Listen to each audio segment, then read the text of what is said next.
네, 여러분 오늘 시장 정말 대응하기 걱정도 많으시고 힘드시죠? 그래서 오늘 지금 시점에서 들으면 도움될 교육 시간을 준비했습니다. 바로 만나보도록 할게요. 자, 문서진 기자님, 오늘 어떤 강의 기다리고 있을까요? 네, 제가 지난주 강의를 했던 FMC 회의 결과를 우리가 해석하는 방법을 제가 강의를 했었는데요. 실제로 이제 FMC 회의가 나왔습니다. 그러면 복습을 해봐야 되겠죠. 실전에 우리가 활용을 해봐야 되기 때문에 이번 FMC 결과를 보면서 지난주에 제가 설명드렸던 부분까지 함께 설명드리면서 확실하게 이번에 그러니까 예습도 하셨으니까 이제 복습까지 하면 완벽하게 이제 다음부터는 제가 이야기 설명을 드리지 않더라도 기사 내용을 보지 않더라도 확실하게 FMC 회의 결과를 제대로 해석하실 수 있을 겁니다. 자, 일단 다들 아시는 것처럼 12월 FOMC 핵심 포인트는 두 가지입니다. 추가 금리 인하에 대한 부분을 유보했다라는 거죠. 일단 12월에는 내가 금리 인하를 하겠는데 앞으로 1월 달에는 금리 인하를 할지 안 할지 잘 모르겠다라는 거죠. 이 내용만 놓고 보면 사실 시장에는 부정적인 결과라고 볼 수 있는데요. 실제로 FOMC 회의 결과가 나오고 나서는 그렇게까지 시장에 부정적으로 반응하지 않았습니다. 왜 그러냐면 그 이후에 나온 이 부분이죠. 단기채 매입을 시작하겠다라는 겁니다. 지금까지 연준 같은 경우는 QT라고 해서 기존에 있던 시장의 유동성을 흡수하는 역할을 많이 했었거든요. 그런데 이제 이걸 종료를 하고 지난번에 종료를 하고 이제부터는 계속 우리가 다시 시장에 유동성을 공급하겠다라는 겁니다. 이렇게 이야기를 하면 그러면 이게 QE라는 거냐라고 생각하실 수도 있는데요. 이 부분은 조금은 다른데요. 자, 기존에 있던 QE, 양적 완화라는 건 기본적인 매수의 주체가 장기물과 그다음에 MBS라는 채권입니다. 이건 사실상 시장 금리를 좌우하는 거거든요. 그렇게 해서 시장 금리를 좌우해서 실제로 시장 금리를 내려서 경기 부양의 의지를 가지고 있는 겁니다. 이게 목적인 거고요. 지금 현재 제가 말씀드린 거, 지금 이번에 연준이 자산을 다시 매입하겠다. 다만 단기채를 중심으로 매수하겠다라고 한 건 뭐냐면 경기를 부양시키겠다는 게 아니라요. 금융시장에 안정적으로 만들겠다는 겁니다. 단기채는, 단기금리는 사실 많은 개인 투자자들이라든지 개인들이나 아니면 기업들이 많이 쓰는 게 아니고요. 은행과 은행 간의 거래에서 많이 쓰이는 거예요. 그리고 결국은 은행들이 거래하는 금리라고 보시면 되고요. 은행들이 거래하는 금리를 우리가 좀 편안하게 해주겠다는 겁니다. 이게 왜냐하면 경기가 지금 현재 좀 나중에 나빠질 수도 있는데 그랬을 때 은행이 원활하게 유동성을 공급해 줄 수 있게 미리 은행이 돈을 좀 편하게 만들어주는 거라고 보시면 됩니다. 그래서 단기물을 지금 현재 매수를 한다라는 거고요. 그러다 보니까 장기물 금리는 이 부분은 유도를 하락을 시키지만 지금은 장기물 금리에는 거의 영향이 없다라는 거고요. 그럼에도 불구하고 어쨌든 중요한 건 연준이 돈을 뿌린다라는 거, 그리고 결국은 은행으로 돈이 들어간다는 거, 은행이 대출을 해주기 좋은 환경이 지금 현재 만들어지고 있다라는 거, 이런 점을 생각한다면 이 결과에 대해서 시장을 우리가 부정적으로 해석할 필요는 전혀 없다라는 거죠.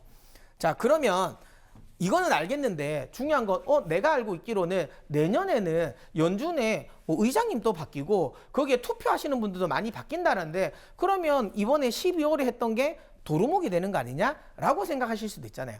그러면 다음에 내년에 들어오시는 분들이 투표를 하실 수 있는 분들이 조금은 나는 좀 돈 푸는 거 싫어라고 하시는 분들이 많이 들어온다면 그러면 오히려 내년에는 지금은 당장에는 돈을 풀겠다고 생각했지만 내년에는 사람이 바뀌었으니까 돈 안 풀 수도 있는 거 아니냐라고 생각하실 수도 있을 겁니다. 맞습니다. 그렇게 생각하실 수도 있죠. 그렇기 때문에 그럼 내년에 새롭게 이 금리를 결정하는 투표를 하시는 분들은 어떤 성향의 분들이 들어오는지를 우리가 한번 확인하고 가보자고요. 자, 이게 올해 중요 이제 이 연준의 투표권 인사분들이고요. 여기 보시면 뭐 매파다, 그 다음에 중도다, 그리고 비둘기다 이렇게 나와 있는데요. 쉽게 말하면 매파는 금리 쉽게 내리지 마. 금리는 인상해야 돼 라는 쪽에 강한 스탠스를 가지고 있는 분이라고 생각하시면 되고요. 그다음 비둘기는 반대죠. 아니야, 금리를 좀 내려서 경기를 좀 살려야 돼 라는 의견을 많이 가지고 계신 분이라고 생각하시면 됩니다. 그러면 시장 입장에서는 비둘기파적인 스탠스를 가지고 있는 분이 내년에도 많은 투표권 인사로 들어오면 훨씬 더 시장에는 유리하겠죠. 그러면 어떻게 되는지, 실제로 어떻게 되는지 한번 보자고요. 일단 매파적인 인사 같은 경우는 이 두 분이 새롭게 들어오긴 합니다. 그런데 여기 리사 쿡 이사님이 내년에는 빠져요. 임기가 마무리되고 지금 뭐 소송 관련 이슈 때문에 좀 복잡하기도 하지만 어쨌든 내년에는 나갑니다. 그러면 지금 현재 매파적인 인사가 한 명이 나가고요. 이 자리를 누가 지명하냐면 트럼프 대통령이 지명을 해요. 그러면 여러분들도 아시는 것처럼 트럼프 대통령은 어쨌든 금리 인하를 적극적으로 하자라는 분이지 않습니까?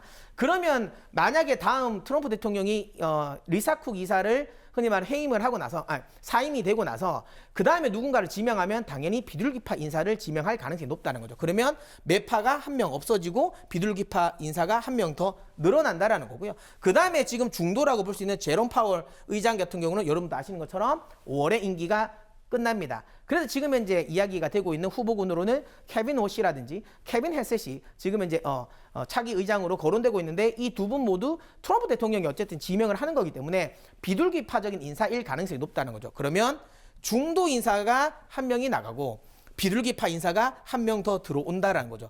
그러면 이렇게만 봐도 내년에는 결국은 비둘기파적인 인사보다는 매파적인 인사보다는 비둘기파적인 인사가 훨씬 더 많이 들어오겠구나. 그러면 내년에 FOMC 회의 결과는 올해보다는 훨씬 더 좀 더 비둘기파적인 가능성이 높다라고 우리가 해석할 수 있는 거고요. 이렇게 되면 이건 시장에는 그래도 우호적인 역할을 할 가능성이 높다라는 거. 그러면 내년 시장 역시도 단기적인 좀 변동성은 있겠지만 좀 중장기적인 흐름을 볼 때는 돈이 유동성이 많이 공급되니까 시장이 좋지 않을까라고 우리가 좀 예상할 수 있다는 거죠. 네, 이렇게 교육 이야기 들어봤습니다. 다음 주에도 정말 알찬 교육 준비되어 있으니까요. 문서진 기장과 함께하는 오마이 주식도 많은 관심 바라겠고요. 자, 첫 번째 비행 경로로 시장의 큰 방향 짚어봤고요. 한 걸음 더 나아가서 시장에서 매수의 기회로 활용할 수 있는 기업 그동안 너무 필요하셨죠. 자, 그래서 주식 장인의 안목으로 여러분들께 종목 기내식을 준비했습니다. 단순한 눈에 띄는 기업이 아니고요. 상승 기류 기법을 통해서 특별히 선별한 종목인데요. 정말 어렵고 변하는 시장 속에서도 핵심 종목 기내식만 여러분 잘 챙기시면 정말 빠르고 또 제대로 된 기회 잡아볼 수 있겠습니다. 주식 투자가 어렵다면 오늘만큼은 문서진 기장과 함께 기회의 항공편 탑승해 보시길 바랄게요. 저희 소통 창구 통해서 들어오시면 종목 기내식 알차게 제공해 드리니까요. 이 부분도 참고해 보시길 바라겠고요. 자, 조금 더 자세히 알려드려 보도록 하겠습니다. 저희 화면 하단 보시면 QR코드 나가고 있습니다. 자, 여러분 모두 휴대전화 가지고 계시죠? 일단 휴대전화를 얼른 꺼내주세요. 그리고 휴대전화 카메라를 켜주시고요. 여기 화면에 QR코드 부분 잘 보이실 텐데요. 이 QR코드에 스캔을 하시면 됩니다. 이 부분도 꼭 기억해 보시길 바랄게요. 자, 이어서 소통방 참여하시면 받아볼 수 있는 3가지 혜택 바로 알려드립니다. 자, 시장을 가장 빠르게 읽는 실시간 핫이슈 뉴스 분석 기장의 시선에서 정확하게 풀어드립니다. 지금 흐름이 어디로 움직이는지 함께 하신다면 바로 확인하실 수가 있겠고요. 두 번째 만나보죠. 자, 소개한 종목 기내식 AS 전략까지 저희가 모두 챙겨드릴게요. 특별 기내식 종목 리뷰도 통해서 확실한 정말 중장거리 투자 전략 꼼꼼하게 세워가시길 바라겠습니다. 자, 세 번째 만나보죠. 자, 주식이 처음이라도 걱정 없는 초보 투자 교육을 저희가 기초부터 실전까지 알려드리면서 진짜 투자자로 안내 도와드립니다. 활용해 보시길 바라겠습니다.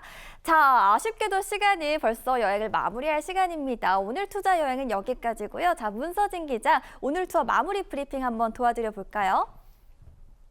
네, 지금 현재 신호와 소음이 혼돈되고 있는 상황입니다. 그럼에도 불구하고 제가 처음 방송에서 말씀드린 것처럼 지금 현재 나오고 있는 시장의 하락 요인이 대부분 저는 시그널이라기보단 노이즈라고 생각합니다. 이런 기회에 오히려 더 좋은 기업을 우리가 잘 분석을 하고 그 분석한 내용을 가지고 오히려 이 지수가 조정을 주면서 가격이 싸질 때 오히려 매수의 기회로 활용하는 저는 이 기회로 삼으셨으면 좋겠다라고 말씀드리도록 하겠습니다. 네, 본 방송에서 제공하는 모든 정보는 투자 판단에 대한 조언일 뿐 해당 종목 가치의 상승과 하락 비장하지 않습니다. 또한 모든 투자의 최종 판단은 투자자의 몫인 만큼 그 결과는 투자자 본인에게 귀속된다는 점 잊지 마시길 바랍니다. 자, 여러분 오늘 어떠셨을까요? 저희 오마이 주식과 함께라면 여행도 걱정 없겠죠? 자, 저희 오마이 주식은 매일 오후 1시 40분 그리고 매일 밤 12시에도 재방송으로 투어 가능하니까요. 시간 기억해 주시면 감사하겠고요.